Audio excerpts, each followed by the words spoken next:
দর্শক মণ্ডলী যে যেখান থেকে ভিডিও দেখতে পারতেছেন, দেশ ও দেশের বাইরে যারা আছেন, আমি এক ভাইয়ের একটা কাজ তুলে নিয়েছি।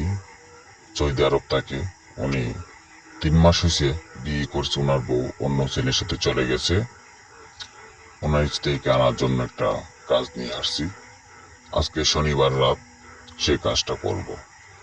স্ক্রিনে যে নাম্বারটা থাকবে সেই নাম্বারে সরাসরি কল দিয়ে যোগাযোগ করবেন। 0177387410 আমি কবিরাজ আলী উসমান। আবারও বলি, 0177387410 যে কোনো সমস্যার সমাধানের জন্য আমার সাথে যোগাযোগ করবেন। আল্লাহর রহমতে 100% গ্যারান্টি সহকারে কাজ করে দেব। বারবার বলি, যারা ভুয়া কবিরাজের কাছ থেকে প্রতারিত হয়েছেন তারা কি জীবনের শেষ চিকিৎসা মনে করে একবার আসুন।